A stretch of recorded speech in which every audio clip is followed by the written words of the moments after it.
Okay, let's do this thing. Afternoon, folks. The afternoon. Very convenient. All in. All in. London, England. Before we do begin this show, though, just want to say one thing. I know it's been a very rough week in the world of professional wrestling and whatnot. Just wanted to say rest in peace to both Terry Funk and Bray Wyatt, who passed away last week. So I just wanted to address that before we actually do begin this show off today. Just wanted to make sure I got that in. But all in, though, London, England. The second All In. All In hasn't been done since 2018, if I'm not mistaken, in Chicago, Illinois, at the Now Arena or the Sears Center Arena. I was at the first All In, Before I kind of go into that, first off, let my co-hosts introduce themselves before we start this show. Yes. It's your boy, Straight Face 40. I'm glad to be talking about All In. To be perfectly honest, I'm not as you know how I usually am about AEW pay-per-views, but I wasn't as down on this one as you going to see once we start talking about it. But I wasn't down on this one as much as I was as they other pay-per-views. Yes, and obviously there was a lot of build in a way, somewhat going into this. I know a lot of matches were somewhat kind of announced in the last couple of weeks. Some people thought they were waiting a little bit too long to start announcing what was going to be on the card because they sold out, well, allegedly sold out the Wembley Stadium months ago when tickets first went on sale for All In. And given this was about, 80,000 people and whatnot, it's a pretty big deal. So obviously this was a big fight feel to the show, and like I said, this is the second ever All In because when All In started, All In was basically the precursor to AEW before it started when they sold out a 10,000 seat arena building in Chicago, in like what, an hour. And I remember because I was there for that show, and it was a pretty big deal at the time because it was like a variety show, multiple wrestling companies and wrestlers on to one big type of card. But now that given AEW is a company, All In is back, and obviously they have entered a very very big building because the last time I believe any type of wrestling show was done in a big building was SummerSlam of 1992, especially Wembley Stadium. Because what other wrestling show do you know that has been in Wembley Stadium other than SummerSlam? Nah, that's true. I don't know. Other than SummerSlam '92, was it? With Brett versus Bulldog. Dave Boy. Yeah, So Davey. yeah, Yeah, for the yeah. Intercontinental So title. yeah, I don't know no other one. Yeah, Uh, so but this, yes, but because you heard every go ahead. bit of them. You heard every bit of those 81,000 people. My goodness. A sea of people out there. Yes, it I know. was. I know some people kind of criticized, if they did sell all those tickets, and I know I saw some photos throughout the show of a lot of places, well, parts draped off or a lot of red seats. So, I believe they did sell out almost 80,000. I'm not sure. I know all the time. I'm just kind of, but I do believe they did sell out that many tickets because it was a massive amount of people in that crowd. Yes, it was. I really look. I really was surprised, and especially, man. Can I ask this question right now? Go And ahead. since we talked about 80,000 people, they going right back to Wembley in 2024. Yes, that What? was announced right as the show ended. They announced that. Yeah. So look, the question is, can he do it again? Yes, can you do it again? The first time, I understand it's the first time. I get that. But can you pull it off 2 years in a row? Because I know the debate now, everybody's saying, will WrestleMania even be in Wembley? Because people even question that. WrestleMania, like, that's an easy thing. We know it'll sell out for that. But this is a different Oh, company. This ain't WWE. right. And WWE will send out Wembley instantly. So I wouldn't be surprised if it did. That's true. So yeah, WrestleMania, I wouldn't be surprised. But can AEW do it 2 years in a row? That's a big question. Yeah. So they could maybe, because I understand it's the first time. It's new. They've never been over there before, and you sold out probably the biggest like stadium in England. So it's a very big deal. Because like I said before, the only people to really do that before was SummerSlam in 1992, and that was the WWE. But this is a different company now, so AEW was able to do it and whatnot. But I know some people question, like, yeah, we sold 8,000 tickets. It's just people was waiting on the card, like what was actually going to be on the card. And this was a make or break it deal situation today for AEW. He was gonna make it or break, like make or break. He was going good. Either it was gonna go good or they would fail. And we know AEW's been like in the past few months. If you want to like separate the shows from Collision and Dynamite of who's the better show, which obviously Collision has been ever since it started. So it's been a lot of questions at AEW, but this was the big dance. This was the big deal here today. And I think they did. I think they danced very well. I really think they did. Except for a few matches, and we will get to those when we get there. But I think they handled themselves very well, and they performed to the crowd liking. Yes, But so they had to bring out the big guns. Some would say this was their WrestleMania today. hey, Bryce, this will be our first time ever talking about a pre-show because I actually watched the pre-show this time. I actually sat down and got to watch it. I just what happened was in the transition of me watching the pre-show and the beginning of the show, I had a lot of technical difficulties with my phone, and I couldn't really pull up everything, and I missed the first match when I told you off air. So Ah, yeah, yeah, yeah, because I I got to watch the pre-show with no problem. It was on YouTube. You know, Yes, because I did see the pre-show. It was on YouTube this morning. Obviously, it's a time difference between America and the UK. So the pre-show, I believe, started like about 10 a.m. I didn't turn it on to like 11 no. And like I said, we saw the big screens. We saw what the stage looked like. How production was. Getting a good shots of the crowd.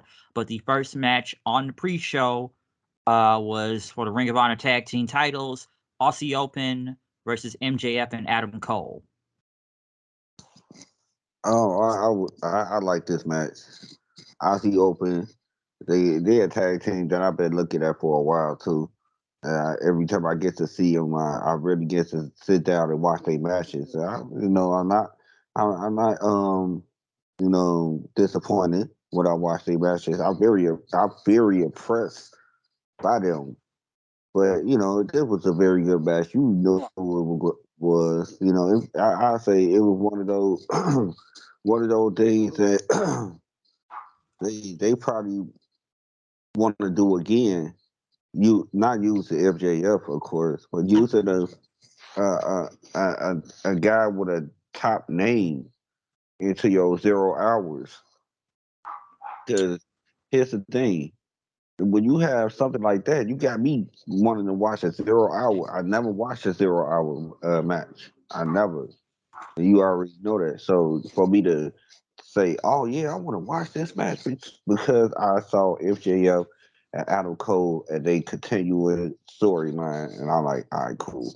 Let me go on here and watch this match." And I wasn't disappointed. I really wasn't disappointed. I finally get to see the kangaroo kick. Oh my goodness, that was so funny. The kangaroo kick, I finally got to see that. And so cause I thought they were going to do a mule kick and something like that, but now it was like a like a drop kick, basically. Yeah, basically it was a drop kick, but I enjoyed the match. Did I think MJF and Cole were gonna win the titles? I had a feeling they were going to, especially it was gonna play into the main event later on today and whatnot. So we knew it was gonna play into that. And because at first, when they were even making this match, I kind of understood it when they were building to it, given that Cole has done everything in Ring of Honor except win the ROH tag titles. But at the same time, I was kind of a little bit weirded out. Like, why? So why do they have the world champion and the guy he's going against on the pre-show and the main event? Because it felt random to me. Like, why would they be going for the Ring of Honor tag team titles if they lost against the AEW tag team champions? But they gave more explanation once talking about how Cole didn't win the tag titles. So I kind of understood it more and more. I just thought it was kind of weird. Like, so they're going to be in the main event and the pre show, which was a good way to put them on the pre show because at least now people will pay attention to the pre show. Like you just said, a lot of people don't really watch the 0 hour pre show. This was a reason to actually pay attention and watch the 0 hour pre show this time. And, Hey, oh my bad. I'm so sorry. oh, you good. But yeah, Cole and MJF end up winning the tag titles. The double clothesline on Kyle Fletcher. So they end up winning clean, and they celebrated, and they still kind of looked at that world title, but it was going to be more later on in the night when we get to the main event. But a good way to kick off the show, and it made things interesting with Cole and MJF winning the Ring of Honor tag titles. Yeah, and going into the next match, and Well, a well, the, person like me, well, before we huh? get to the next match, we got to address something before we get to the next match. What, Well, let's talk about Mercedes Moné in the crowd. oh my goodness! And look, only time I really saw her was during the match. What match that was? During the trio match. I heard that they mentioned that she was in the crowd. I didn't see her until they had the camera on her during the trio titles match. That was kind of weird because I'm like that was a weird shot. Like, oh, let's throw the shadow most Mercedes Monet, and I'm like for what? Like, why this ain't got nothing? Nobody got no type of connection to Sasha, and like, why y'all just throw the camera on her? Oh, she in the crowd, okay. Yeah, I know y'all just show her. I heard that y'all show her earlier, so like it was no point of like doing it again. To me, it was just like kind of pointless. It show her again Because after they showing it the first time. because they showed her in the pre-show, and I guess now people are going to be wondering, will she wrestle for AEW? I don't know if she's still under New Japan contract. The last time she really wrestled was back in I think it was back in May. That's when she ended up getting injured against Willow and whatnot.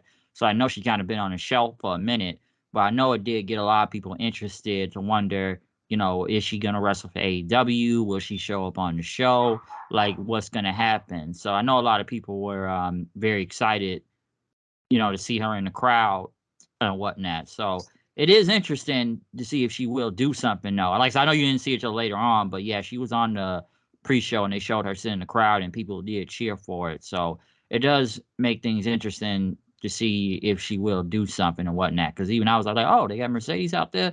I'm like, okay, that seems interested and whatnot. Like, you already know how I feel. I've already commented on her in the past and whatnot. But will she wrestle for AEW? We gonna see. We're gonna see. So it But it did it is a bit of it is a bit of some news right there. So there you go.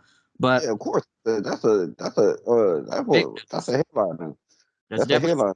that's a headliner. That's a headliner. People are gonna wonder if she is gonna wrestle now for AEW. So we'll see. We gonna see.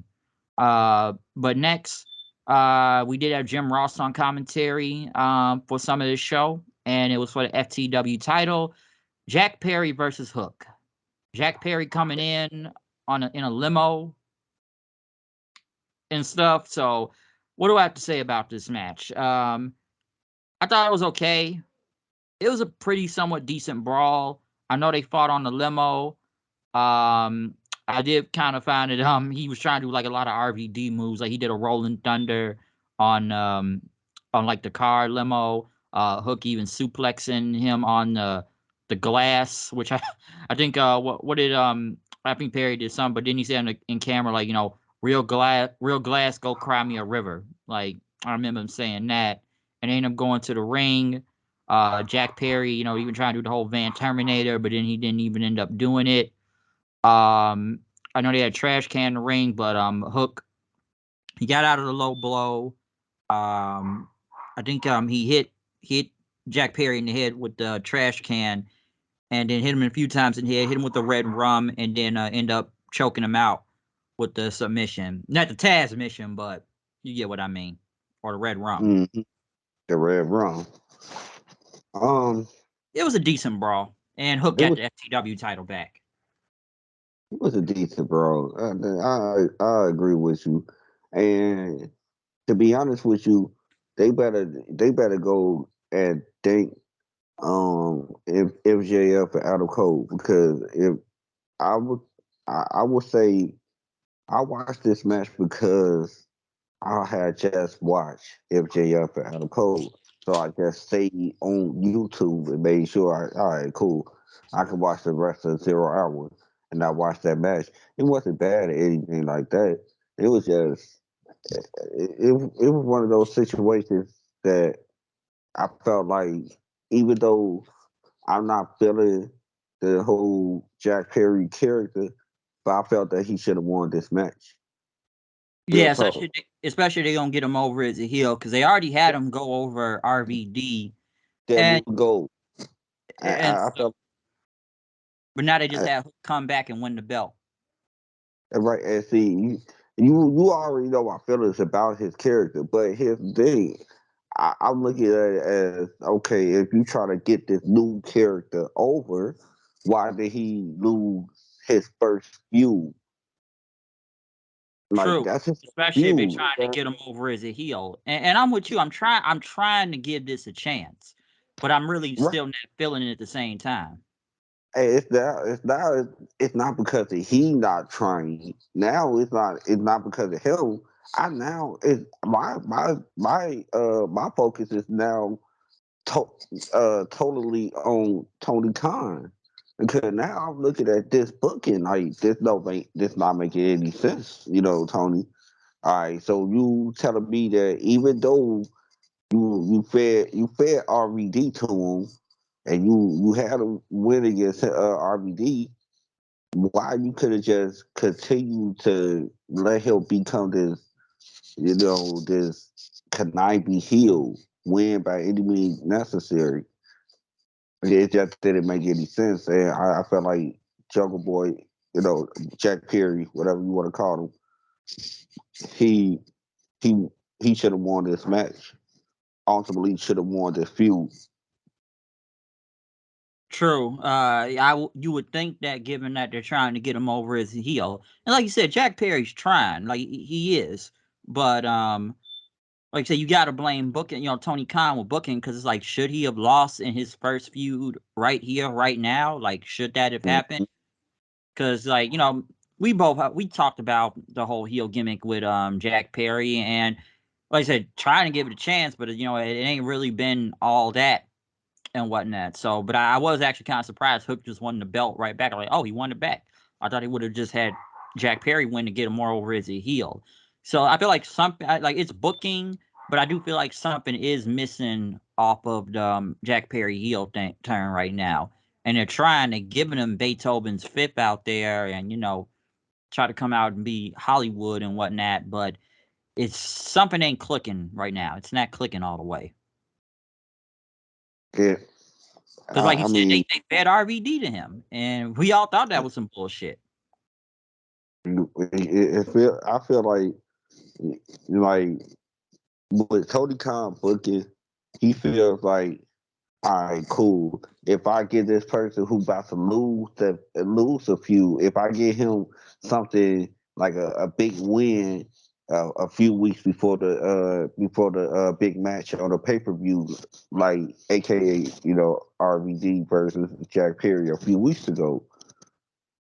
Uh, he felt like since Jack Perry already won that match, and he still should be over, even though if he lose to Hook in Wembley, that's not the case. You know what I'm saying? He True. lost to Hook at Wembley. Now that's all we think of. So yeah, we're gonna remember that match with him and RVD, but also you know how he won that match? He won that match by a lot of crooked things. One crooked thing would be enough for me. But this nigga, he did what he do? He kicked him in the Kicked him in the balls. nuts. Oh, what else did? I'm trying to remember what else he did. Like he hit him. He had the turnbuckle. He had to knock him against the turnbuckle, then roll him up for a pin. I'm like nah, dude, he had to run that nigga over with a car and basically to win. And Yeah, so and I'm like, didn't he like roll up RVD to beat him? Like he had to roll him up yeah, to. yeah. So it's like if you were gonna do it, if you were gonna win, we all knew you were gonna feed Jungle Boy.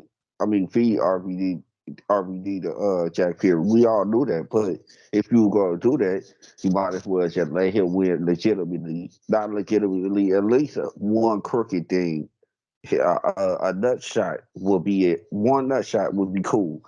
Not a nut shot, a turnbuckle, roll up, hold the tights. Like, hold on. Like, he don't need to do all that if we want to do it. Like, I'm like I said, I'm not really. I wasn't feeling. I'm still not feeling the heel turn, but you you can at least do things right.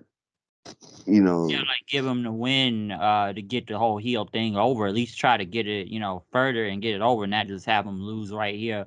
And now Hook just won the belt right back like it's nothing. Because let's remember, Hook had been gone for a minute, and now he just got right back and won the belt. Yeah. And then all right, that go to Hook in this situation. If you're gonna do something with Hook, do something with Hook. Let's stop with the start pushes. He on TV for a while, then he off TV for a while. Then he lose the belt, then he wins the belt back. Like, come on, like what is this? Like we need solid pushes for these guys to get these guys over. You know, I cannot believe in Hook. I've been believing in him since I first really saw him really go out on his own and saw wrestling, on his own. I really saw believing in him. I feel like he can be something, but you can't keep on with the start pushes. It just can't. You can't do that. Yeah, because that's the problem with AEW. AEW does that a lot, where it's like start pushes, where somebody gets real hot, and then people going nuts, and then it just kind of cools down a little. Then we don't see them. Then they come back, and then it's like they got something, and they don't have something. That's what a lot of people in AEW would stop pushes, and you be wondering where some people are at half the time, and then you wonder like, oh yeah, where that person been at, huh? And like weren't they over like a few months ago? Let's be honest, yeah, Hook was like super over, and he's still over, but he wasn't as like super over, kind of like it was in the get go and stuff. So like, yeah, he's over, but it's like once again, it's a start stop thing. Like you got something going, but then you don't got something going. So like, yeah, he got the FTW belt back, but where does he go on from here? Yeah, and that's the whole thing is, well, where are we going from here now? And I it's kind of confusing with them too. I like you could probably call everybody else where they gonna be at by the time Wednesday night come around this week. But you can't call what Jungle Boy and Hook is going to do by Wednesday night. Are they even going to be on the show? And then that's the crazy part because Especially I, Jungle I Boy. right, I just don't see it. You know what I'm saying? It's just something with it. Like I don't see what their future is. So I don't know, man. Yeah, And I'm gonna I come just back to and I'm gonna come back to Jack Perry in a minute. Once we kind of go through the next match, but you do wonder where both of these guys really go on from here now. At this point, because like, how else do we get heel Jack Perry over?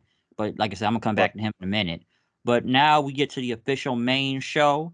They did bring out Nigel McGuinness, who was on commentary basically throughout the entire night. And the first official match of the show was CM Punk versus Samoa Joe for the AEW title, or the real AEW World title. Punk, gotta say, once again, the crowd up and down on him, iffy. You got the Punk fans, and you got the fans that are not on Punk's side. But Punk knows how to play to the crowd and be a heel when it's time needed. So it was a very good match. Very solid, very enjoyable. I was kind of surprised it was the opener of the show, though. I did enjoy it. I did kind of like how Punk and Joe even we see Punk kind of low key imitate Hogan half the time out there, but even Joe did it too. And a lot of this crowd was mostly a pro Samoa Joe crowd out here, so they were mostly with Joe. Punk still had fans with him too, but it was like, kind of iffy back and forth. Like some were with him, some were not with him. But CM Punk did get the win though with the Pepsi plunge off the top rope. So I was actually so surprised that Punk won with the Pepsi plunge. I thought he would have just won with GTS or something. But I'm like, oh shit, he won with the Pepsi plunge. I'm like, I was actually kind of surprised to see that. So yeah, Punk ended up getting the win against Samoa Joe. I'm not really surprised. I don't think people really thought Joe was ever going to win this real world title from Punk anyway. So I think we all knew Punk was going to win. So yeah, it's clobbering time. I'm mad. I see. I'm mad. I knew I was gonna love this match, It was a and solid match. I knew I was gonna love it. I'm so mad that I didn't watch it. But I don't know why you surprised that it went first. Yeah, I'm kind of mad that I kind of mad at myself that I kind of called it in my head earlier today that it was gonna go first because he don't want anything to do with Young Bucks or anything, so probably get Yeah, his match first so he we can got to keep. get up out of Dodge, go Yeah, back to the hotel. You well, know, yeah, because yeah, obviously they gotta keep the Collision guys and the Dynamite guys kind of separate. Even kind of Wednesday, a lot of people thought that. Why do you think the Elite went on first on Wednesday? We know it was a double tape show, and I know Collision was taped the other night. But yeah, I think that's why they probably had the Elite first, and obviously Punk for Collision. So they got to keep the peace and keep these guys separated. So I can understand that reason, too, to why Punk went first, because the match was like 14 minutes. So I actually thought it would have went longer, but it was a very solid and enjoyable match. So it was good stuff. Now I do want to address this whole story that's been going on, I guess, during this show. I guess apparently Punk and Jack Perry had a fight. Apparently that's what a lot of people are reporting right now. And they said Jack Perry there was the one that started running up on Punk, basically getting in his face. Apparently, like, he bumped into him, got in his face and started yelling, and then tried to run up on Punk, and then apparently Punk just he got choked up by Punk, and they said Jack Perry was basically escorted out of the building, so he got kicked out, but Punk was still there through the rest of the day or night over there technically. That's the story well, that's going on right now. yeah. Right Like, now, I just want to wait till everything unfold, see what's going on. I don't want to, just be like, and I Jungle don't know Boy how. did that. Because I don't know. You know what I'm saying? It's just a story that came out. It probably rumors. You know what I'm saying? So We don't know how probably true that is, because right. even I'm sitting there like, it's over that glass thing. We don't know. You know what I'm saying? And I hope everything. I hope it's not true. I know, but it I wouldn't even say we have to keep the collision guys and the dynamite guys away from each other. It's more like you just gotta keep the idiots away from trying to do stupid things to themselves because it seems like everything that coming down to a altercation is because somebody gave the other person advice on what not to do. and the other person didn't take that advice very well. So I just, I hope everything is not too chaotic over there at AEW. And I hope We hear enough everything is chaotic cool. stuff over there, and this would be a bad time to do this type of stuff if true, especially on your biggest show that you ever had. Right, that's true. That's That true. be That's why, it's one of those situations. Like I hope, it ain't true because y'all just made history. Yeah, y'all had a decent show. It wasn't too bad. People, y'all had a great crowd. That's not, spoil things like yeah, we that. don't need another backstage incident overshadowing the actual show, because then people will end Yeah, up talking about that than actually talking about the pay per view. yeah, So, like I said, we'll wait to see if a lot of that stuff is true, but that's what allegedly is being reported right now. And like I said, if true, then Jungle Boy low key an idiot if he really did do that stuff though, trying to run up on people, starting right. shit. If it's true, so we'll hear from that later on. But next though, 6-man tag match. Bullet Club Gold, or some would say the actual real Bullet Club right here. Jay White and Juice Robinson with the Gun Club out there, and Konosuke Takeshita with Don Callis on commentary versus the Golden Elite, or yeah, I guess I say Golden Elite, or Kenny Omega, Kota Ibushi, and Hangman Page. And this is a very long match, which some would say the second half of it was better, because I said that too. The second half, that's when things started picking up. The first half of the match, it started to drag. It wasn't a bad match. It was pretty good. Konosuke ended up rolling up Kenny Omega in for the win. I would assume maybe it could be Kenny Omega versus Konosuke Takeshita next week at All Out. Maybe, could be. Even though I felt like the build going into this match was either ridiculous. Well, now I don't want to say ridiculous all the way, but the way they kind of built it up was, I don't want to say it was randomized or whatnot. Obviously, we already know it's Kenny and Don Callis in a feud with Konosuke, but they brought Kota Ibushi back again, which even I had to sit there and say, well, I hope he does better than what he did at that blood and guts stuff. And Hangman, which I just feel like he just needs something to do right now, because I guess then they try to play up to him he's drinking again or something like that. And Bullet Club Gold getting a match, beating up Omega, which I still think that segment was funny when they beat him up, looking at those camera shots, and JR's reaction was hilarious to it. So obviously I felt like the whole bill was pretty wonky or just downright hilarious and whatnot. But yeah, Takeshi and them end up getting the win with him rolling up Omega. So maybe it'll be a match with them next week. I would see that coming, possibly. Um, I was very surprised that Kenny did take the L. That surprised me. Um, like you said, when I watched the first half of the match, I you know I that's what the part that, like you said, it was dragging. They were doing a lot of moves that didn't make any Spot sense fest. really, and yes, it was, and that's what the beginning was looking like, you know, and I guess a good part of the match was the one that I ended up missing. But I was surprised that Kenny took the loss. But again, with another guy who Takesha Takesha is something, and they don't really do anything. They don't. This is not nothing. This is not anything. They could play up to it. Oh man, Takesha got a win over Kenny Omega. Well, he got a rolled up win. And see, that's the equivalent to the Bucks giving Private Party they a win when they first got on air.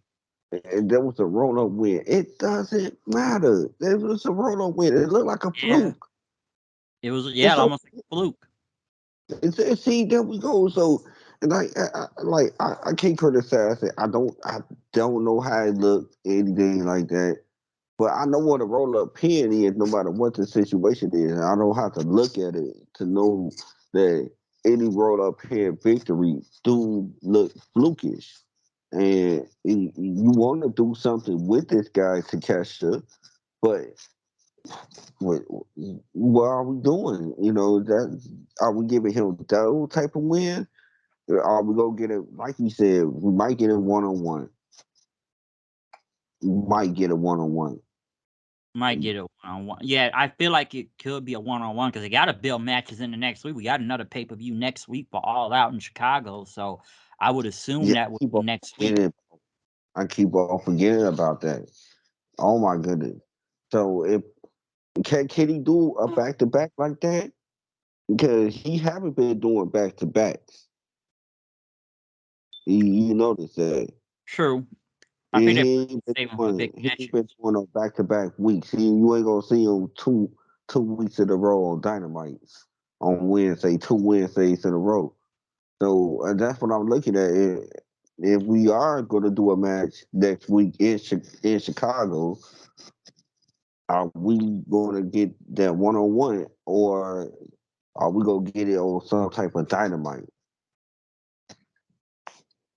I feel like they would save it for the pay-per-view, but then again, they will be in Chicago that whole week anyway, so I would think it would be for All Out. I would think they would build that in for next week. I don't, unless they want to wait another time to do it, but I felt that probably would be the most logical thing was to have the match with Konosuke and Omega next week. That's what I would assume because that's what this whole story with this whole match was really about. Everybody else kind of involved in this, like listen, man, Kota Ibushi. I don't know how many times they really are gonna bring him back, and then again, I know people already say that Kota Ibushi looks way different than what he did the last time. Not at Blood and Guts, but the last time he really wrestled and whatnot. And some would still say someone kind of moved in slow motion. Hangman just low key there to be there. I feel like he just kind of he just there. Maybe they're gonna try to play it to the whole drinking thing again because that did technically it did get him over, but that was like damn near what 3 4 years ago. Is it really gonna play off again? Like because I just feel like he's just there. Bullet Club Gold is over, so they're doing way better on Collision than what they do on Dynamite. So you kind of wonder where's it gonna go next. But I know the whole story is Omega versus Don Callis and Konosuke right there. So I would assume it's a match next week. So we'll see. My overall, like I said, overall, I thought the match it was okay. It dragged in the first half and it picked up in the end, and we had a roll up fluke victory then. So obviously, it's mostly just building an angle.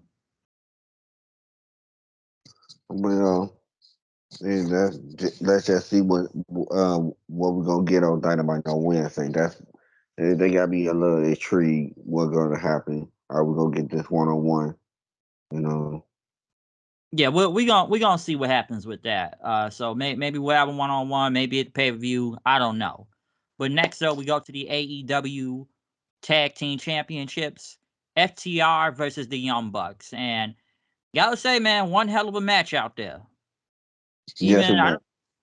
I don't know what song they came out to the Bucks where they were trying what super kicks gonna knock you out or something like that. I know they had some song playing, but this was a hell of a tag team match. It was very Man, enjoyable. I thought it was great, definitely great. I We talked saw. about Bucks matches in the past and whatnot, but maybe because they're out there with FTR, it was different than what we usually see out of the Bucks. And this was some real good stuff out here. And I definitely enjoyed it. I enjoyed the near falls and the kickouts and whatnot. And you know, FTR still retain the tag team titles. I'm not gonna lie, I almost thought they were gonna lose them here. Some thought they probably was gonna lose the titles, probably given Cash's recent arrests and whatnot, but obviously that didn't play a factor into this. I definitely enjoyed the match. It definitely was in front of a big stage, so that's great. Also, because I do feel like this match should have been last year at All Out when FTR had all the tag belts and stuff, and the Bucks did have the regular AEW tag titles, but then they just ended up dropping them so they could focus on the 6 man. I know a lot believe it was because, FTR was more over than them. So that's why they just kind of, bowed out and just end up kind of going for the whole 6-man tag belts instead of staying in the regular tag team. Because I felt like the whole all the gold on the line thing should have happened last year. But given, obviously these guys have signed new deals recently with AEW, things are a little bit different now. So a lot of people wonder, were the Bucks going to do business for FTR? Or were they just gone over again? So I know there was a lot of questions going into this, but hell of a match though, and I had FTR winning regardless. Well, I did it. I was very surprised. I was very surprised that the I Young was a little Bucks worried did. at the end though. No, no. I was straight up. I was straight up. Didn't think they were going to win. I thought they were going to lose. Real talk. You know what Because got me? You know what got me where I thought they were probably gonna lose when they went to Dax after he rushed into Cash and whatnot, and you see Dax kind of give that big sigh, look like he was waiting on something to hit him from behind. I actually thought they was gonna lose right there when he just kind of stood up and you're like he was like God damn it, like before you turn around and stuff. I actually thought they were gonna lose right there. It almost I, felt like they I were. thought they were going to lose all week. Yeah, I was not throwing the match all week. I thought that. I went into this match thinking like the Young Bucks were going to win this match, and I convinced myself the whole time. But I'm glad actually that the Young Bucks didn't win. But here's the thing: that match could have been a 5-star match, bro. If you ask me, what killed it was the constant finishers at the towards that back half of that. I mean, not the back half, towards the back end of that match. I Yep. wouldn't say the back end. I mean the back half, the back end of that match. The constant finisher, kick out. Do this. It was just like you didn't need that. And it could have been a great 5-star match. It kind of knocked it down to a 4 to me after all of that. And I'm like, man, see, I have to because I didn't enjoy that part. The When it only went to like I enjoyed Shatter the whole. Machine, then the whole BT trigger, then the Shatter Machine again, then the BT trigger until it was one more Shatter Machine, and then ended ended the match. Yeah, I didn't like that. That whole sequence, I wasn't feeling that. But the whole match, the match itself, I I was like, yeah, this was a good match.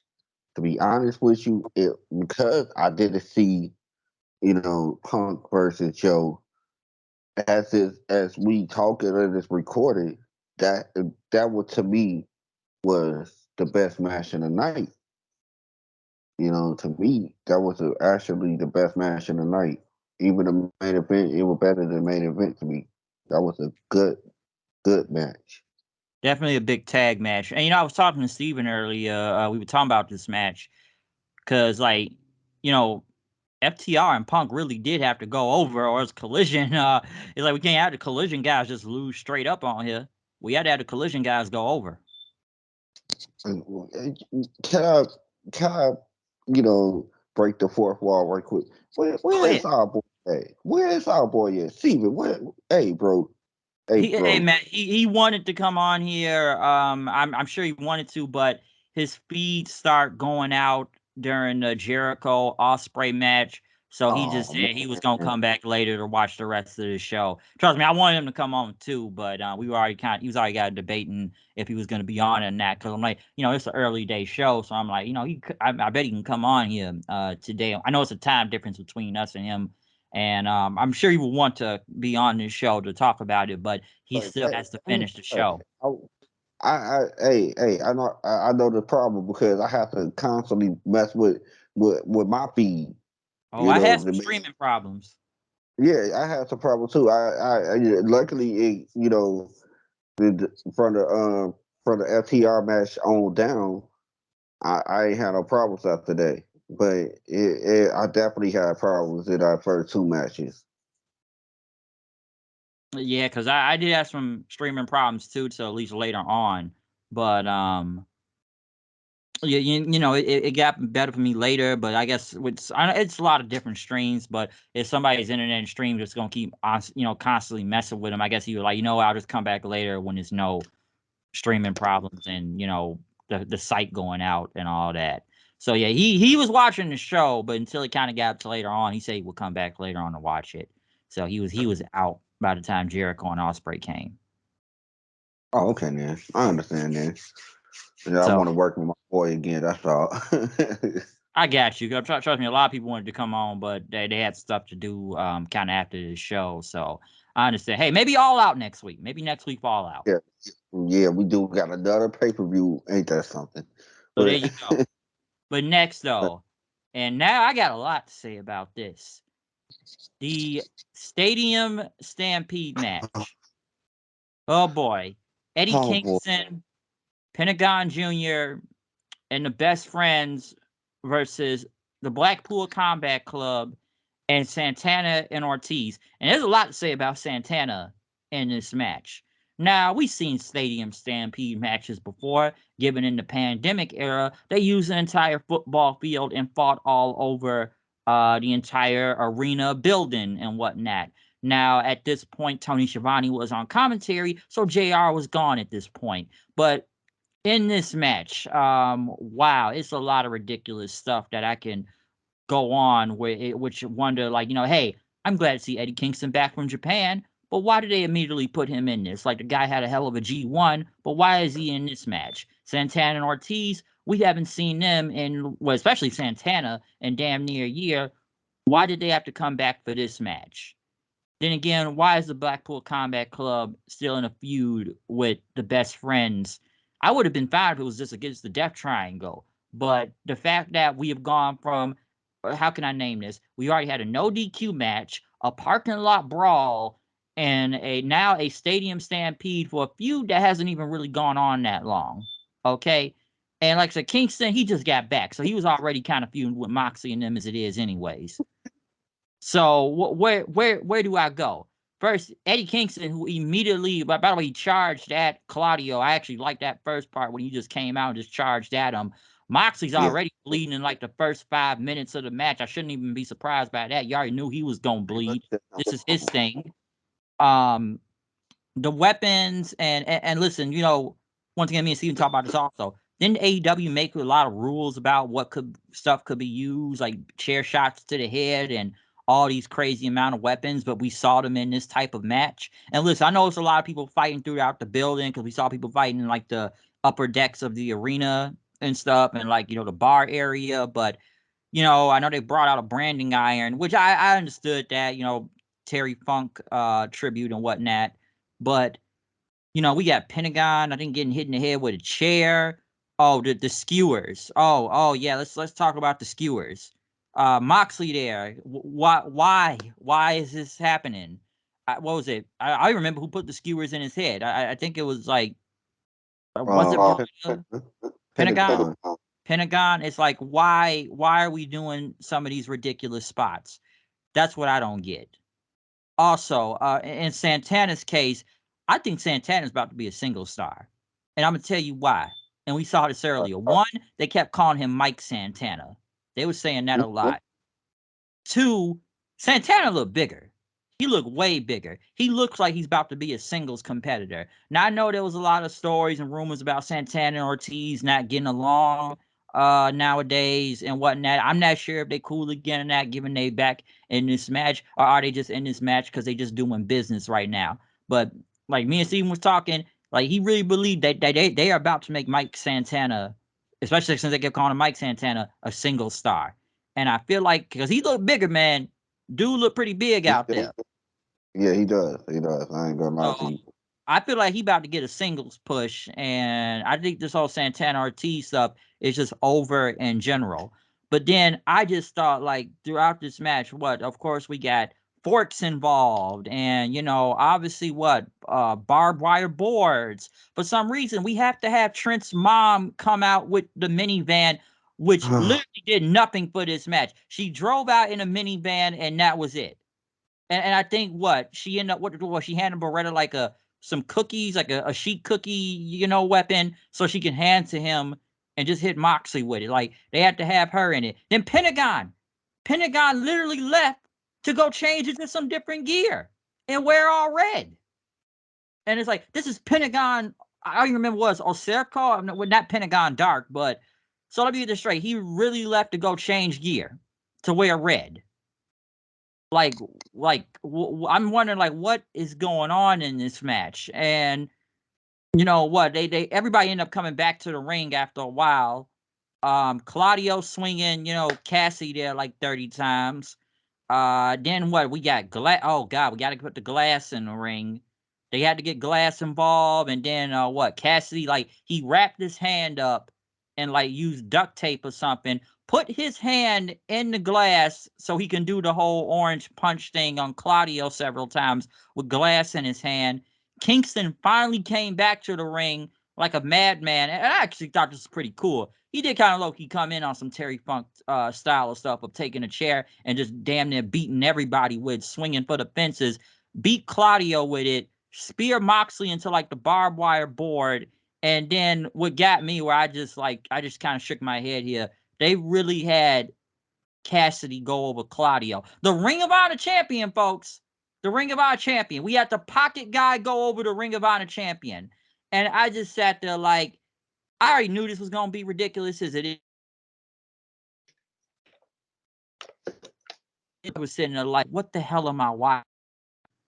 So take how you want to take about it with me on my take on this, but that's what I think about this match. I knew it was gonna be ridiculous. And Blackpool Combat Club, this is another thing too. I talked about this before with somebody, me and Steven. For these guys that are supposed to be like they train hard and they're supposed to be this big badass group that just go around kicking everybody's ass like they're the toughest people around, they kind of lose a lot. Yeah. So I'm just Uh, saying. oh no, yeah, I'm just listening, Bryce, because everything you saying, I'm about to say, and probably 10 times worse. Because here's the thing, I wasn't looking forward to this match at all. No, I wasn't looking forward to this match, but I watched it because I know we were going to have to do this podcast later on today. I mean, right now, and my goodness, it was just so stupid. It wasn't chaotic. People gonna call it, oh man, it was crazy, it was chaotic, all that stuff. No, it wasn't. It wasn't. It was stupid. That's what it was. It was a lot of dumb stuff going on in this match. The what those things called again? When he got stuck in his Skewers. head? School. Skewers. That, that was stupid. That was dumb. I was just watching earlier today. Earlier today, like this morning, I was just watching ECW One Night Stand 2006. Just for the Terry Funk, man. Rest in peace. And I wanted to watch that match because that was one of my favorite moments of Terry Funk that I remember. So I wanted to watch it. And he that whole part where Mick Foley had raked his eyes with the barbed wire. He went down. Oh man, my eyes, why Mick? Why Mick? Why my eyes? I'm like, oh my goodness. I was squirming on the bed, and I was like, oh my god, I can't see this. I don't even know how I used to watch this stuff when I was younger. I was like, my goodness, that was crazy. Now fast forward to when I was watching John Moxley. Oh my goodness, that made me that made me do the same thing. But I was actually thinking like, this is stupid. Why are we doing this? Like, why? It was like I couldn't even barely watch it, bro. I turned my face the whole time especially with the part where it was stuck inside his head. I'm like, what the fuck? Oh my, it was dumb. All right, that was dumb thing number one. Dumb thing number two, where Penta went back and came back with a whole new outfit, and it wasn't him that really made it stupid. I want to go to the commentary on this one. I want to talk about Excalibur trying to get it over. But you sound stupid, bro. You ain't no getting that over. That was a dumb move. And like, and take him out. Oh, now I'm a different Penta L0. Like, no, what, huh? Wait a second. Because you change your clothes, that means you're a different person every week. Then, if that's the case, like, what are you doing? Like, I just couldn't get into that. That was just dumb thing number two. Dumb thing number three is was just the whole match period. But dumb thing number three was the mama coming in. Why? Why is she coming in? If this supposed to be a serious match, why is your mama coming in a van? Like, no. And then back to the commentary again, because this is dumb thing number 3.5. Because it goes along with the whole dumb thing. The commentary was laughing. Tony Giovanni was laughing. Oh, What? he's laughed a lot throughout this thing. He laughed a lot. I was like, this match supposed to be serious. People bleeding, glass, people getting stabbed. It was like, oh my god, all this chaos, and you got our commentary team laughing the whole way.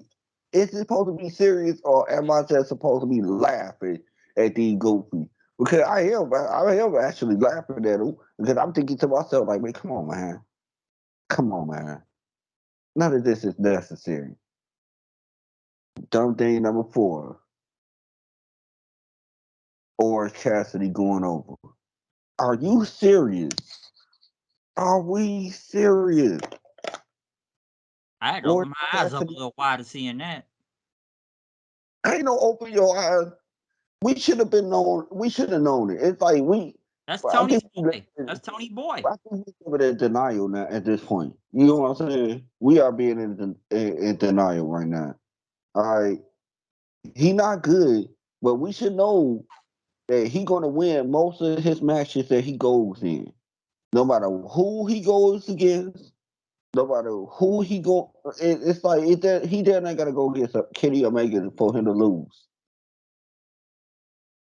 You know what I'm saying here? Like, Yeah. so every time he go against somebody, he going to win. So we should be baffled. We should be dumbfounded. We should be bamboozled. We should know the boy is going to win 90%, 95%. I even want to go to 100. Cause I don't remember him losing. Where is the last time he lost? And They just so keep this that's winning what streak going. right. This man is getting a Goldberg like winning streak, and it's like, oh my goodness, he wins with the orange punch with glass over his hand. Are we serious? Are we serious? And honestly, I don't mean to cut you off. I'm surprised Yuta just didn't take the pin here. I'm surprised too, but at the same time, they haven't been. It ain't like they've been putting the ROH world title on a pedestal.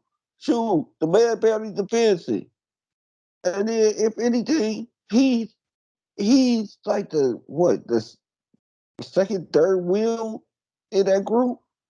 Daniel Yeah. Bryan, John Moxley, and then it's him. And so it's like it ain't like I would be I don't know why I don't know Bryce. I would be surprised that that they gave Orange Cassidy the win over Claudio. I would be surprised that they ever do a international title versus uh um ROH title. world title and Cassidy wins. I said I'm not going to be surprised anymore with this. Am I gonna be annoyed? Yeah, but it's at the point now. I should be I should be used to it now.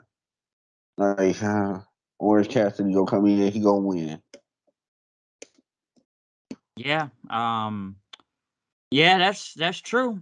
That's definitely true. So I just knew it was ridiculous. I already knew this was gonna be ridiculous, but I was like, Claudio really took the pin from him, huh? And like I said, it was enough crazy like spots that didn't make sense. Like even that ladder Pentagon and Santana was on, I think broken. They had to redo the spot, if I remember. Now I do want to ask you this question. I've talked about a lot of Santana and everything. Do you believe that singles push is really coming from him to what I described? Yeah, because here's the thing.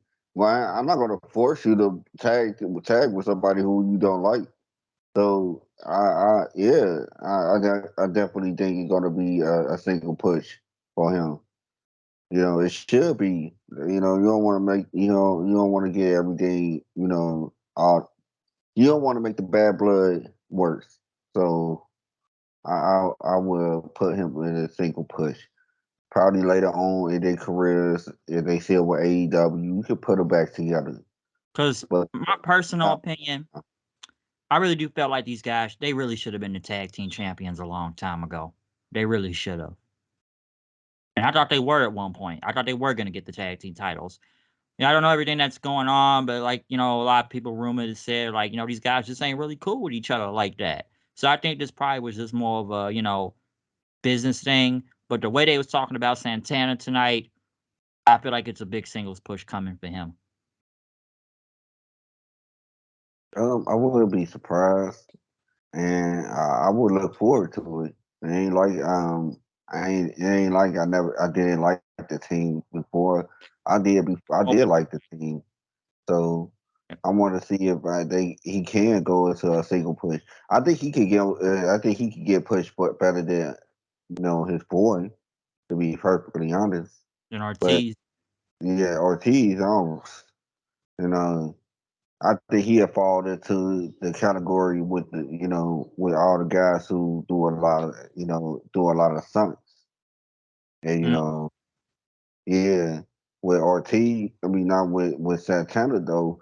Santana looked like he'd just go out there and wrestle, wrestle a match, even though he do the hardcore crazy things, but I can see him being pushed better than Ortiz. So And like I said, they were calling him Mike Santana a lot there on commentary. So they were really making it specific. So yeah, I do believe it's a singles push coming because I like both of these guys. I like these guys since LAX when they was in TNA and whatnot. So and stuff. So I do believe though he's gonna be getting a big push soon. So the way he looked and the way they described him out there, I think something big is gonna be happening for Santana.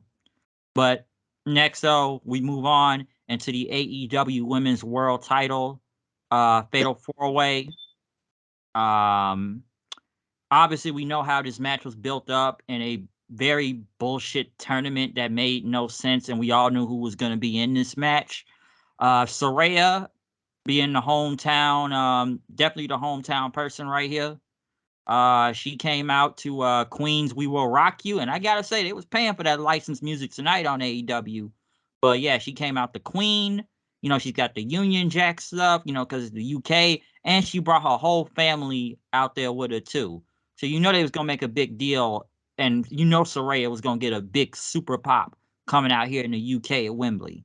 Tony Storm.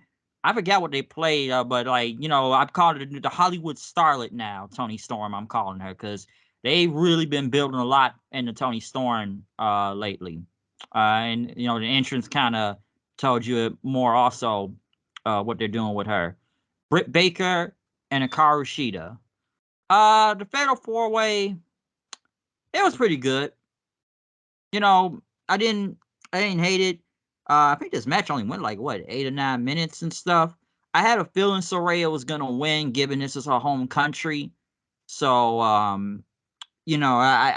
had a feeling, and it kind of makes me now really think like, yeah, they just kind of made Sheeta, a transitional champion right here, and Soraya ended up pinning who did she pin? I mean she pinned Tony Storm, right? If I'm mm, correct.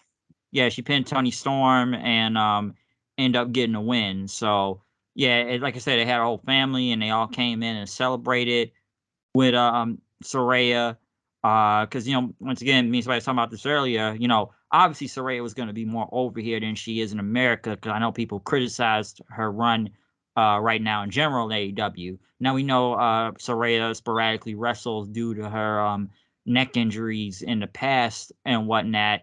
And even one thing I thought was kind of funny, they really brought Ruby Riott out there just to argue with Tony Storm and then walk right back. She was literally there for like what, a whole minute and then went to the back. She was there and then she was gone. So obviously I think the Outcasts are about to be done also. I think that the whole, that breakup is about to happen. But yeah, Saraya getting the title here. It's the UK. It's the home country. Obviously everybody's gonna cheer her, and like I said, her entire people was out there, so she had the home field advantage tonight. Um, and I wasn't disappointed with this match. This match was kind of decent. I wanted, Decent. right? It was okay. It was cool. I enjoyed it. You know, um, they can't act. That was my whole takeaway from this whole match. Well, they can't act worth nothing. They better not Oh, go in no type of acting career did you see when ever. her mom got involved in the match? Yeah, that's what I was talking about the whole day. How Saraya was acting towards Tony Storm, and Tony Storm like, oh my god, we we we talked about this. They whole little interaction, the whole match. It just was kind of corny and kind of beat, kind of D-list acting type of skills to me. Look like some two be type of acting skills. Oh, no, not Tubi, not Tubi. Yeah, that's how bad the acting skills was. But the match, but the match though overall, I wasn't too disappointed. I wasn't surprised with Saraya won because I kind of figured hometown girl um but if you did have any doubts before the match, you should have saw it when she had that entrance. You should have known then, like, oh yeah, she definitely gonna win this match. But like I said, it wasn't bad. Middle of the road type of match. It was alright. You know, Agreed, because she the did. build sucked Yeah, going oh into no, this. what you say? I said the build sucked going into this. Because they suck when it comes down to promos. Everything else in between, like. But I hate to say it, but my goodness, how the mighty have fallen. Because Britt Baker, she was top of the world at one point. She was definitely an afterthought in this match. Oh, that's Real she talk. she was, and she was like the main person and whatnot. But there's been a lot of criticism over Britt Baker lately when it comes to her matches, and just not really good at all. Like we have seen that, especially the one with Taya not that long ago, and people actually tried to blame. Yeah, but yeah, of course they're gonna blame Taya. Like remember that? Hello. Whoa, what was that? Now, looks like we got technical difficulty right now. I don't know what's going on, but yeah, getting that fixed any second now. Heard like a loud beep and everything. May want to check the audio settings real quick. But yeah, like I said, throughout this match, Baker, she hasn't been the same Baker in a while now. We've obviously seen that, like I just said about the Taya match and whatnot, and people actually tried to blame Taya for that. But then again, it's like we barely even see Baker on TV. Some think it's because what she wrestles like what once out of the entire month, I believe, on Dynamite. Or lucky if you even see Collision and whatnot. Because obviously, I shouldn't be surprised Baker was in this match because Baker is one of their homegrown people, and we all know, she's been pushed to the past the moon at this point, but maybe people are now starting to see with Baker now, like, maybe she's not as all cracked up as she's supposed to be and stuff. And even kind of seeing who was going to get pinned in this match. I actually thought Sheeta was going to get pinned. I knew they weren't going to pin Saraya. Tony Storm, I was somewhat kind of surprised to see her take the pin, but given that they built into this Outcast breakup, especially with the recent Tony Storm promos, like I call it now, the Hollywood starlet Tony Storm, they got something for her. And Baker was damn near Teflon in a way, I felt, because they made Baker Teflon. So I actually thought Sheeta was going to take the pin here. Well, I don't know. I ain't think about that part of the match. That part right there. Who's gonna take the pin? I don't know. I ain't put too much thought into it. But going on to Britt Baker though, I definitely agree that she has been falling, but I definitely disagree that people were just now seeing it. People been seeing it. People been Yeah, seeing this has been going for a minute. Like she has it. Now, never been that great in the ring. Like everyone I has seen think it's this. been going on for almost a year now. I can remember back like last year that she really didn't get that much. um crowd noises. People really did really, wasn't really digging her like how they was in the first couple of years. But yeah, I think now we can see past the great promos every day, but you can't deliver in the ring. You can't deliver us a good match. You can get us to the seat, but you can't deliver once we buy the ticket. So we gonna stop buying the ticket. We just gonna stop drinking the Kool-Aid. But once we come to the seat, every time we come and we buy the ticket to see your match, after you come up with good promos week after week, we come to see your match is BS because you can't go, you can't deliver. They kind of had her. They kind of hit at her skills today. I was kind of impressed how they was hiding her her weakness and everything. But yeah, the Britt Baker is she unless she get better, it gonna be downhill from here because everybody else is stepping up.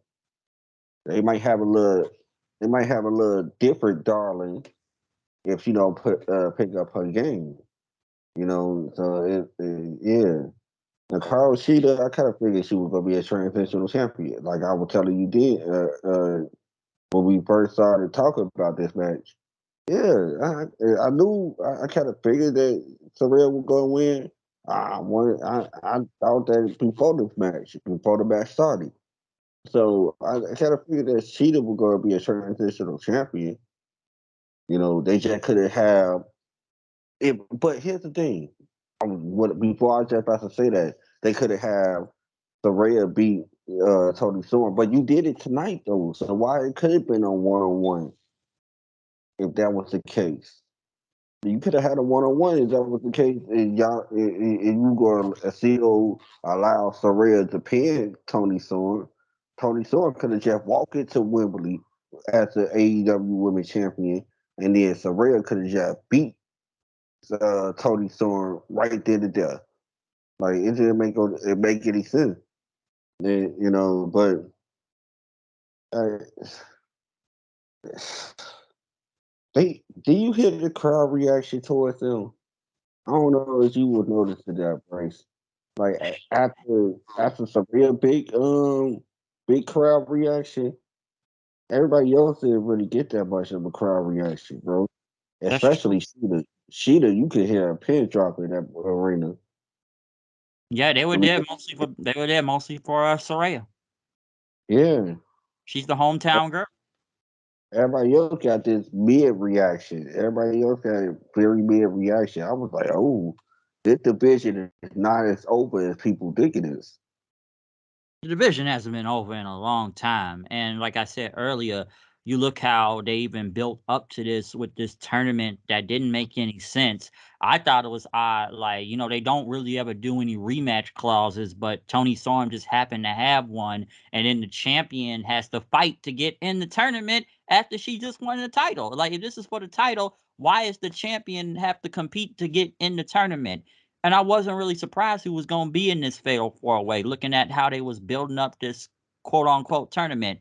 We knew Baker was going to be in it. We knew Soraya was going to be in it, given it was in London, England. So it was kind of easy to tell who was going to be in this match. But no, the division has been bad for a very long time, and we continue to see it. Hmm. So I'm not really surprised by that. So yeah, it's still been bad. But like I said, this match was decent. Saraya got the win. Obviously, everybody was gonna go nuts for that. Like, come on, they had to come out the queen. Like, we will rock you. Like, come on now.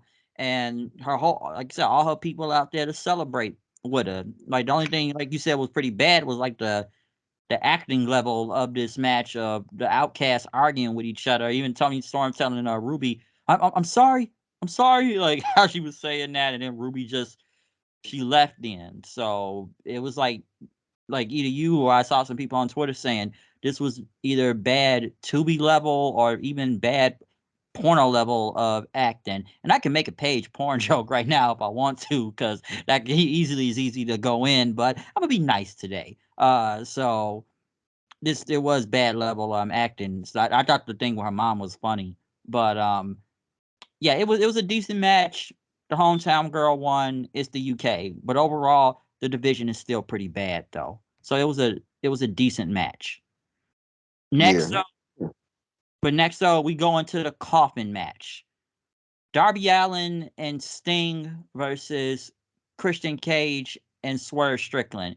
And because Swerve had DJ Woo Kid out there with him, and I still get a kick out of Prince Nana doing the whole Swerve thing and stuff. Christian, him and Luchasaurus out there. Sting, Joker Sting, I should be saying, even have a video package with Darby in the back. You see, old chap, we're gonna go out there, and it's showtime. And he actually had Metallica Seek and Destroy. He has not used that theme since WCW in like 99 and 2000, okay? Like, I immediately knew what that music was when that guitar riff, like,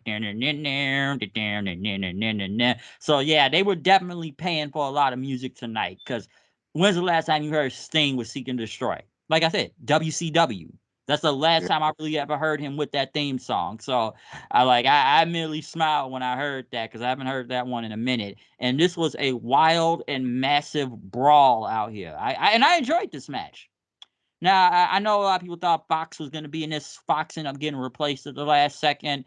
I don't know if it was like travel issues, or it was a reason why Fox couldn't, because he was supposed to tag with Swerve, but I still didn't really like how they did Wednesday, how they Loki made him look like a chump, and a lot of it didn't make sense out there to, Christian be in the match at the last second. I just thought it was really odd. And I'm gonna come back to that in a second, but like I said, this was a massive, crazy brawl, cricket bats, thumbtack jackets out there. Sting, making sure he broke that table out there, because he didn't break it the first time. But once he went in with a leg drop, he got a big pop from the crowd. So once again, even with Metallica, I am the table. Botchamania. But this was a crazy match. I did like when they put Christian inside of the casket, and I like what Nigel McGuinness was saying on commentary. This man is a fodder. Don't do that to him. that that was funny. But Luchasaurus obviously got involved in this match. Nick Wayne came out with a skateboard, which he ended up no selling that skateboard. Luchasaurus even chokeslammed him into the skateboard. Then, what else? I think Darby ended up taking out Luchasaurus then with a dive. I know they had, and I thought this was a rough bumper. Like, Darby was damn near killing himself out there when they had Swerve on the coffin, and then Darby doing the coffin drop, literally right on the top of the casket, like just hitting nothing but the casket. That looked brutal. But Sting, like I said, it was basically Sting going against Christian and Swerve, in fighting them off. Even excuse me, even no selling a chair shot when he had the Scorpion Deathlock in, and going to Swerve after that. But him and Prince Nine and Swerve put him in the casket then, but Sting uses bat to make sure they didn't close it all the way. Got out of it. Swerve tried to do a 450 on to Sting on the casket, but he got out of the way. Darby came back, knocked Christian off of him. Sting hit the Scorpion Death Drop on the coffin. Put Swerve in there. Swerve tried to put his hands out, but Darby and Sting basically closed the lid, hit the coffin drop, and Sting and Darby won the match. So this was a hell of a massive, insane, crazy brawl out there. Darby gets the win, basically putting more momentum into him for next week's match at All Out when he faces Luchasaurus for the TNT title next week. So hell of a brawl, crazy way of getting here. Because I just think, just kind of going back to Wednesday, how they just kind of took Fox out at the last second. Because what got me about it was when Darby just kind of easily forgave AR Fox. So I get he trained you and everything, but then he run up in your student's house, damn near brutally murder him with glass, bleeding all over the place, beat him up in front of his mom. But hey, all is forgiven now. Not shit, not with Nick Wayne though. Nick Wayne ain't forgave that nigga. Oh yeah, Collision. Yeah, I almost forgot about that. I did watch Collision yesterday. At least Nick Wayne didn't forgive him. Like, yeah, you gonna come to my house, damn near kill me, beat me up in front of my mom several times and taunt her. And it was so funny on Wednesday, they were actually cheering for Fox and not Nick Wayne. But, at least Nick Wayne, like, no, I'm not going to forgive him that easily. Like, he tried to kill me. Why would I forgive him that easily?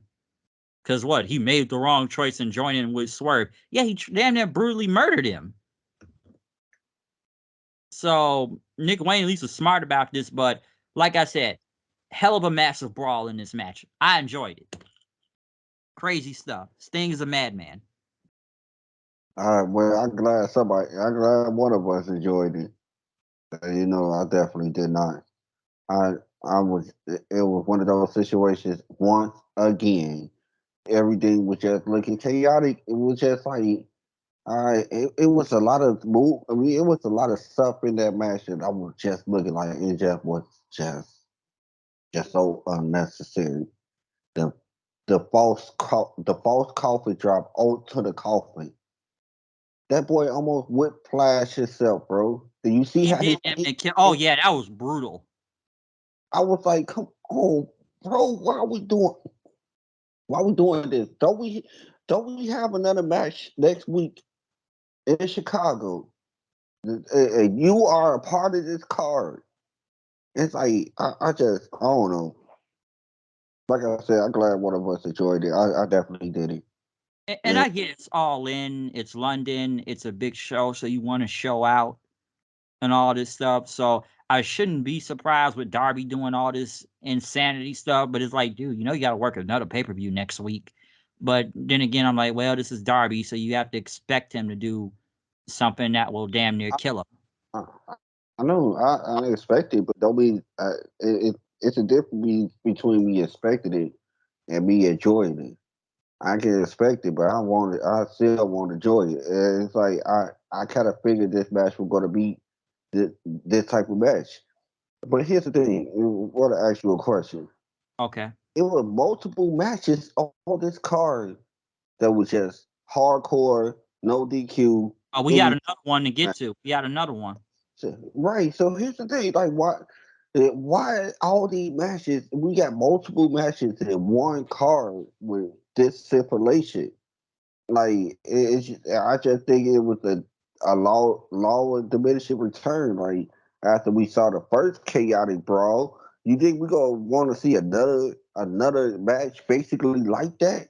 Because that coffin match kind of resembled the Sergio Stampede, and like I just look at like man, we just it was just too many in this one show.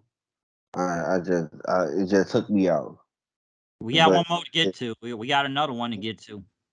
I know, but at least that one wasn't as chaotic as this one right here. Yep, and I thought it was a little bit. It was better than what we saw earlier in the day. I felt like this was better. Yeah, it was still a wild brawl, but it felt better than earlier. So yeah, Sting and Darby. I'm not surprised they got the win here. So yeah, but yeah, definitely crazy match though. Next, we move into Chris Jericho versus Will Ospreay. Well, yeah, it wasn't for the IWGP UK title, but um, obviously Will Ospreay. Obviously, once again, another hometown hero to them. Obviously, he's going to get a big pop. Jericho performed with his band Fozzy Judas, coming out with Sammy Guevara.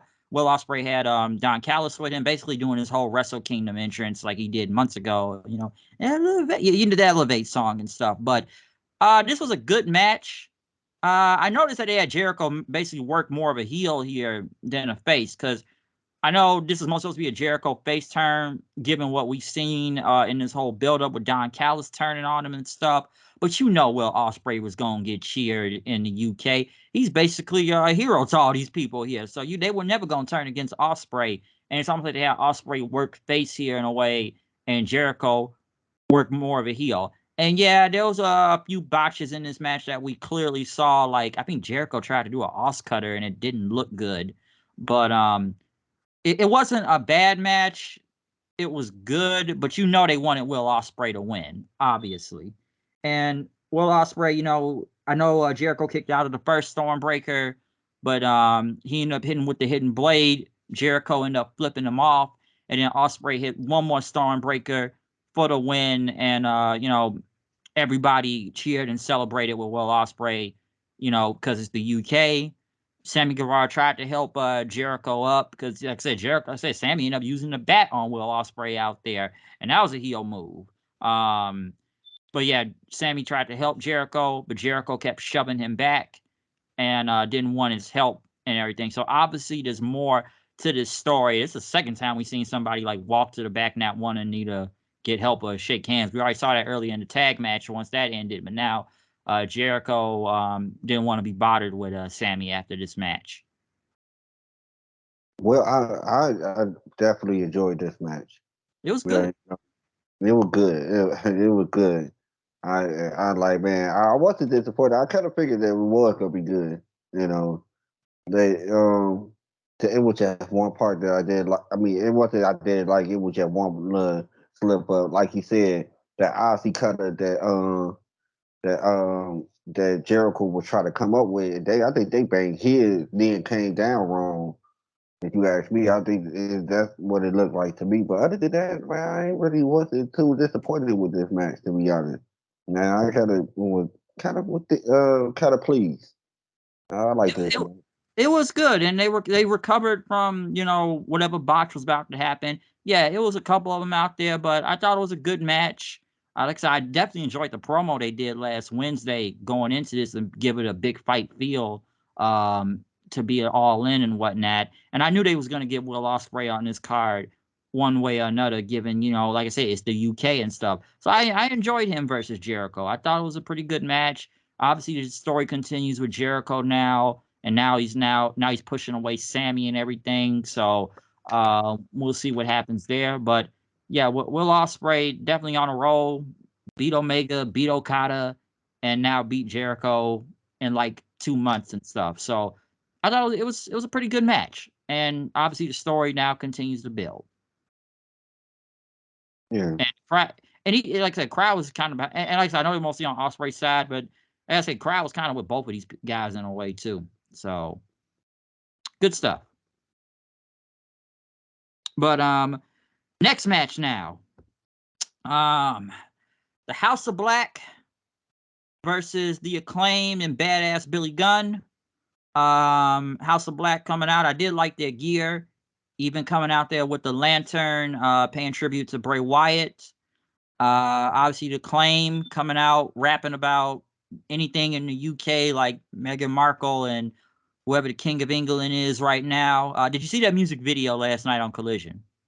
nope, Oh man, they were back with the bars again.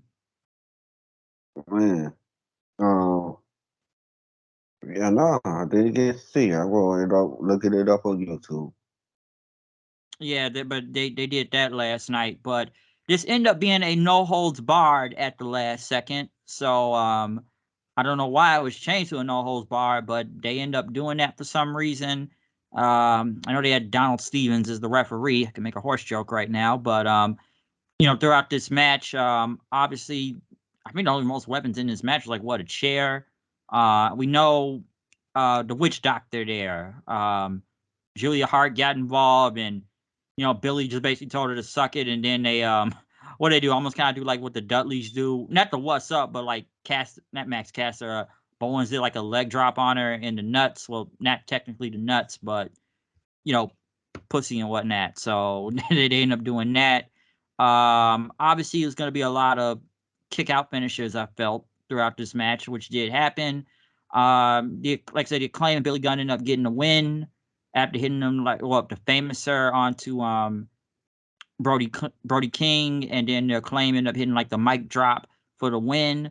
So they became the new trios champion, 6-man tag titles, whatever you want to call them. But I had a feeling Billy and them was gonna win. That's basically what this whole feud has been about, because they did the fake Billy Gunn retirement angle, and then Billy came back, and now he's badass Billy Gunn, and then the House of Black ended up handing the titles to the Acclaim, and they did a big scissoring party to get the crowd even more hype. So it was good, and I wasn't really surprised that the Acclaim won here. I've questioned the Acclaim's booking now for a minute, but Billy Gunn, at least I could say he is once again a tag team champion of the world. He didn't have the double G with him, but he is a tag team champion of the world again. Um, I thought another decent match, another okay match.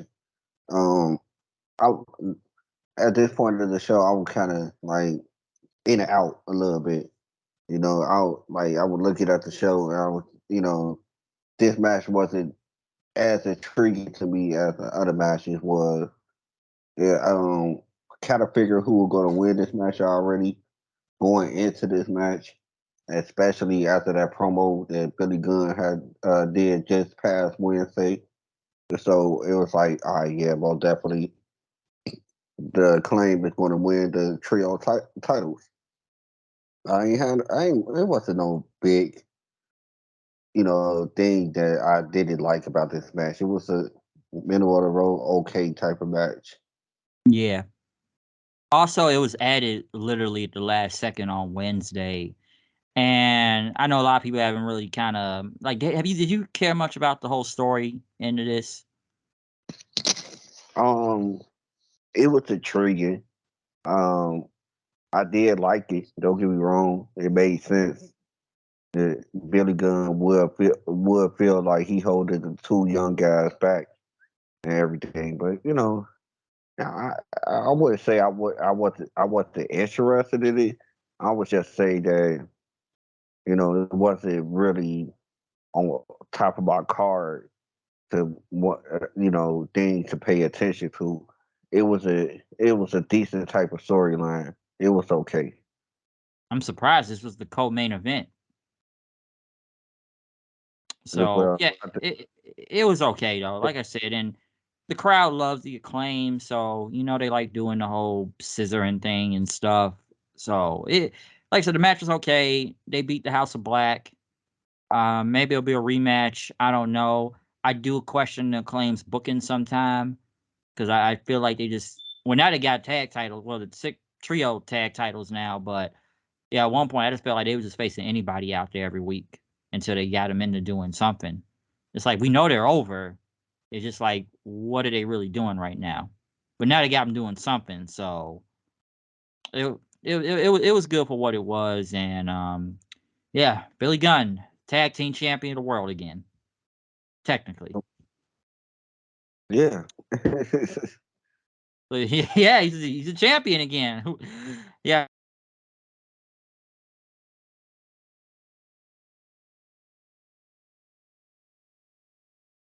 I would all thing out if I wanted to. But now, what was that? You heard that?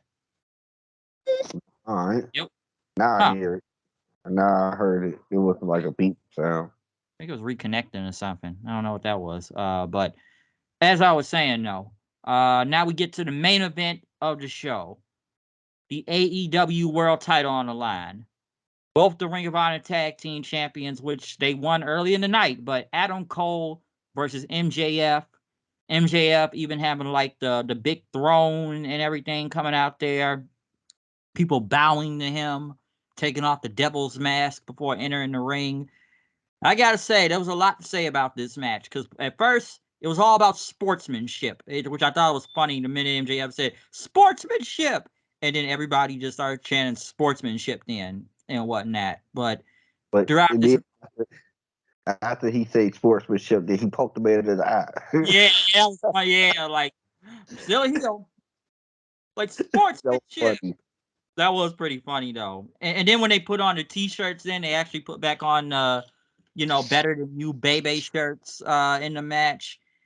Because at first they were like they're all being cool with each other until then they started kind of actually actually having a match out there. It was some brutal stuff out there. What Cole doing brainbuster onto the steel steps out there, or even him even what Cole getting hit. Did he get with a DDT on the announce table? I think. It wasn't on the announce table. It was one of those other tables that was around the announce table. Yeah, I think it was like a round announce table or something like that. But like I said, it was a lot of them playing to the crowd. MJF said, yeah, suicide dive and everything. And, it was just like a lot of them trying to get along, trying to have a match. But then, even throughout, you could see more frustration going in later on.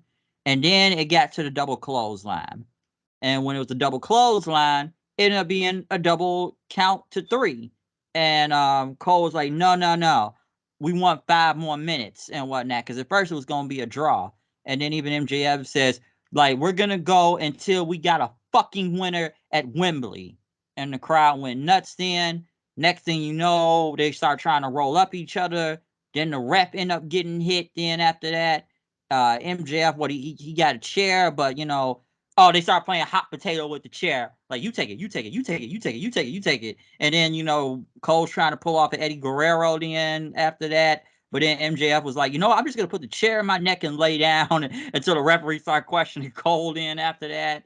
And, MJF ended up hitting like the heat seeker thing. And this when they start going back and forth, just hitting big moves. Cole's doing a Panama Sunrise to the outside of the ring. But then the referee ended up getting hit by Cole. And then Cole, I guess he was shocked after that. MJF trying to go for the diamond ring. Like, it's like, who's going to turn on each other first? And then Roderick Strong shows up. Roddy shows up in his neck brace, kicks MJF in the nuts. Cole hits the Panama Sunrise. Then he hitting the last shot, with the knee and everything. Rolls him up, but still a 2 count because the referee struggling, doing his best to hit the 3, but couldn't make it in time. And then the referee's still down. Roddy got the title and put in the ring and told Cole, hit him with it, do it with, I'm your friend, I'm your friend, I'm your friend.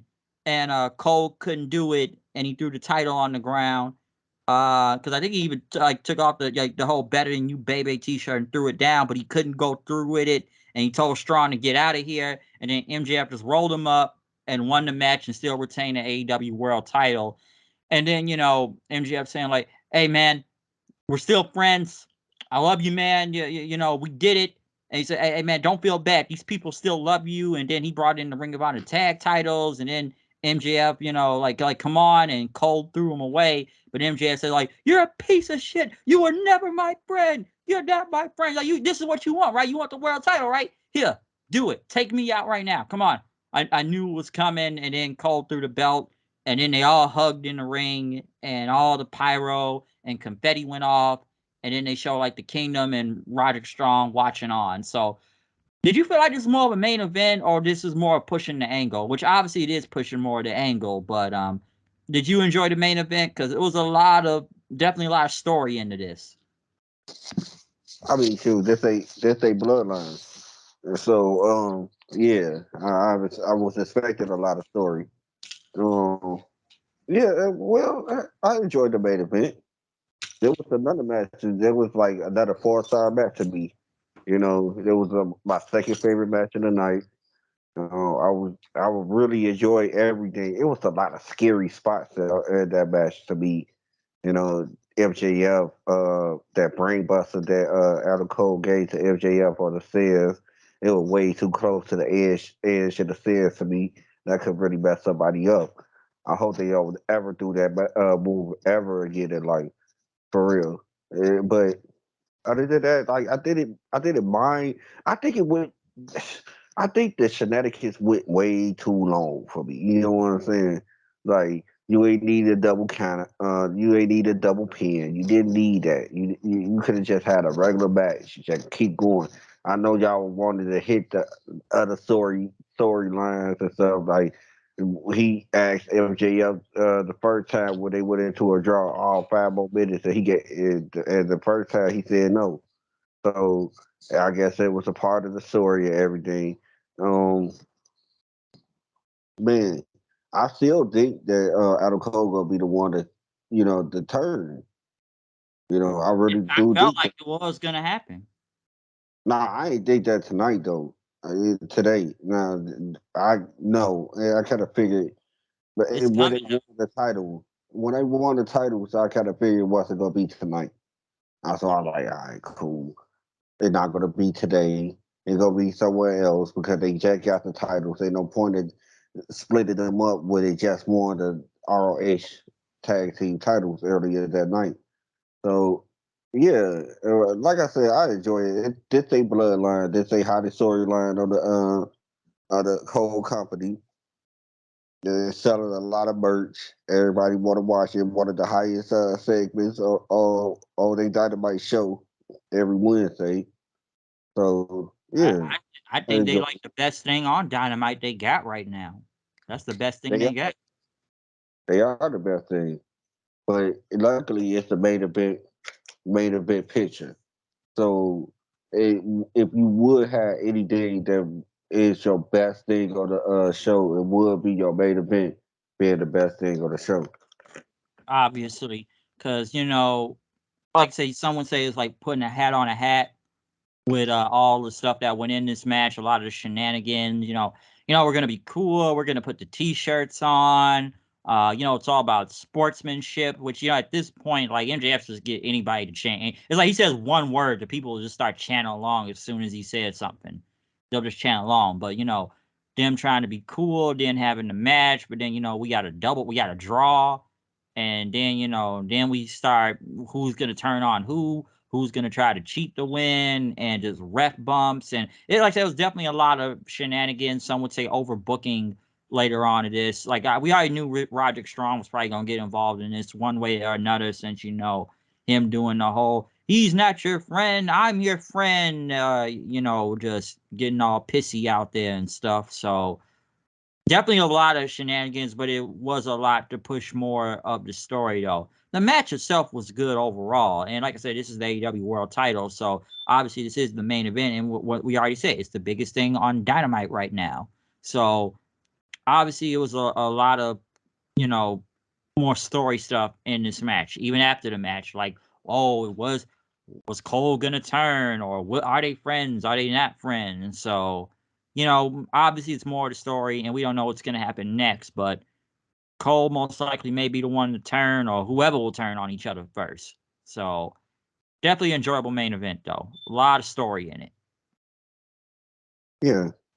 Overall, like I said, I was pleased with this pay per view overall. I didn't think this pay per view sucked at all, and I kind of think it was like one of my favorite AEW shows, so far.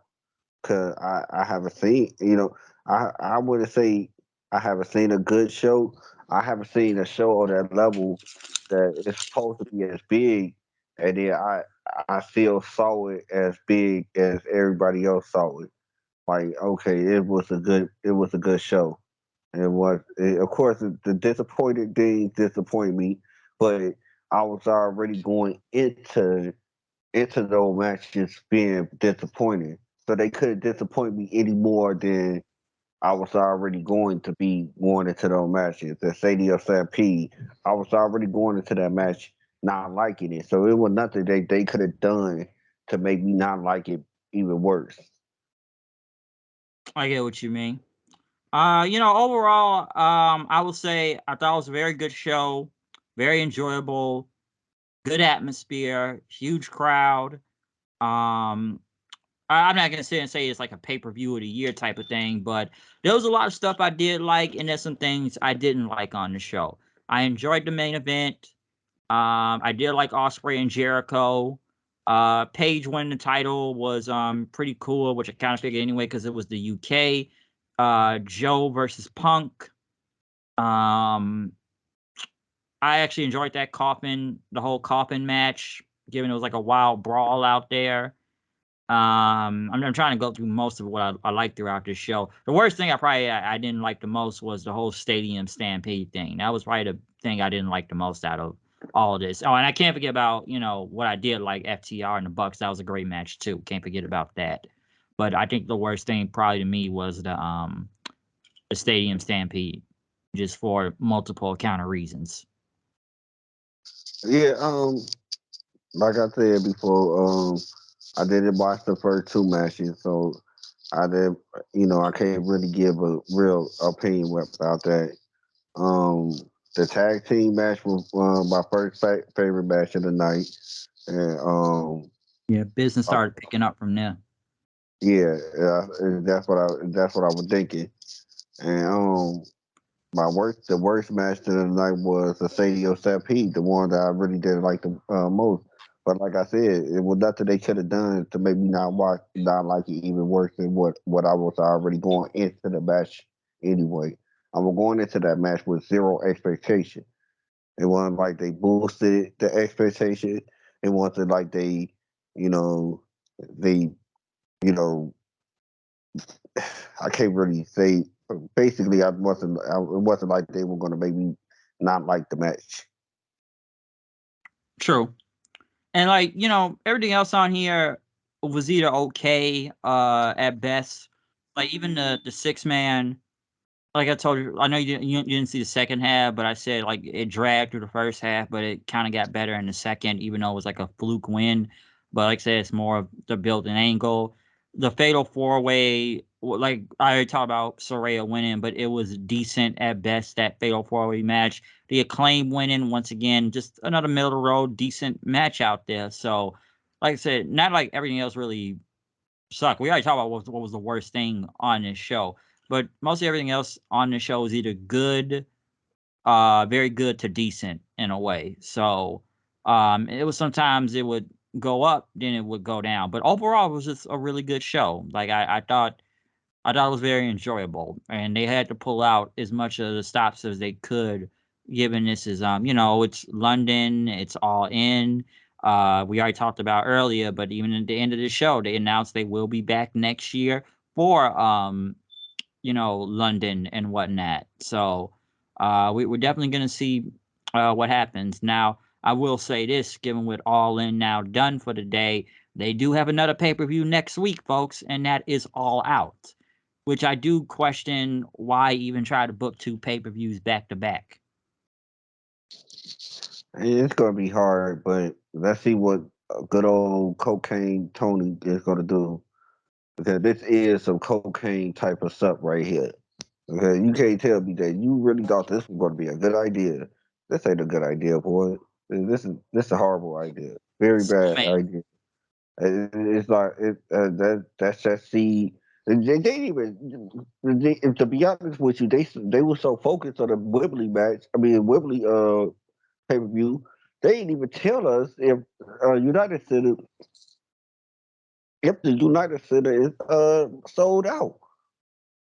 they really haven't. And I'm gonna be honest with you, tickets are really cheap online for All Out and even Collision for next week. Like they're very cheap because we don't even really know if that is sold out because there's so much focus in the All In, and obviously it is. It's the whole Wembley Stadium, so they were gonna pull out all the stops for this. But what do you have really next week for Chicago? Because they in Chicago the whole week coming up. Okay, they're here for Dynamite. They're here for Rampage. They're here for Collision in the United Center and All Out. So what do you really have big planned for that? Because now you only have like 1 week time of booking. We only know like what 2 matches, I believe, for All Out. What about everything else? What is it? Because obviously they're just gonna start announcing matches at literally the last second this week. So what is the reason to even do this pay per view? Because you do it in Chicago every year. Is that your reason? We could have just stuck with All In and just call it from there. We don't really Yeah, need to have or eh, All Out. or waited. You could have waited, but I guess they had a schedule was it's kind of bad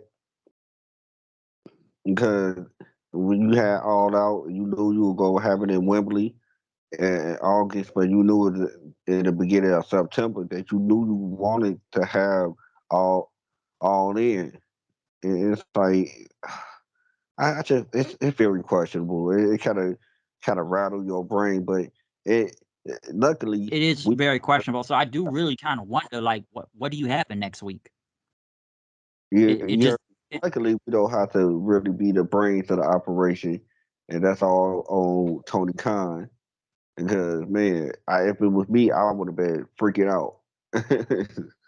yeah, because like what do you got? Like you had enough to deal with this show, especially, and this is like your biggest show up to date.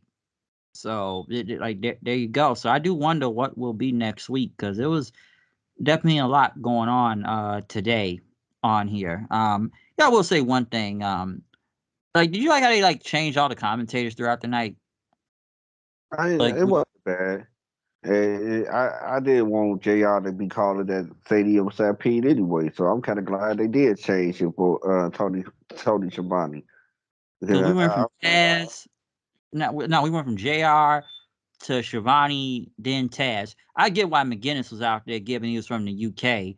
I don't know why they don't ever switch Excalibur for some odd reason. I don't understand that. But that's them, I he guess. I is don't. the, but he is the lead commentator Yeah, though. yeah. Of Okay, course, I gotta remember it's that. not switch him out. He the lead commentator. Yeah, all right, I gotta remember that. Then they can't do that. Get annoyed by him sometime, but I get they do got to keep him out there. I was actually hoping Kevin Kelly was going to be there to be on commentary for this show, but I guess he didn't make the trip. Probably for next week for All Out, given like he's more of the collision commentator and whatnot. Whether it be him or Riccaboni or they had Caprice Coleman out there yesterday, or Jr. So we'll see what happens next week. But like I said before, overall a pretty good show. Like I said, definitely a big deal for AEW today with All In. So yeah. Other than that, got anything to plug before we go? Nah, well, just follow me at Straight Face 40 on Twitter or X, whatever you want to call it. But yeah, Straight Face 40.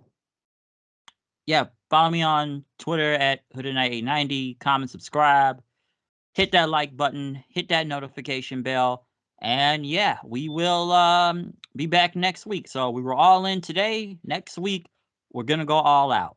So I'm out of here. See y'all then. Peace out.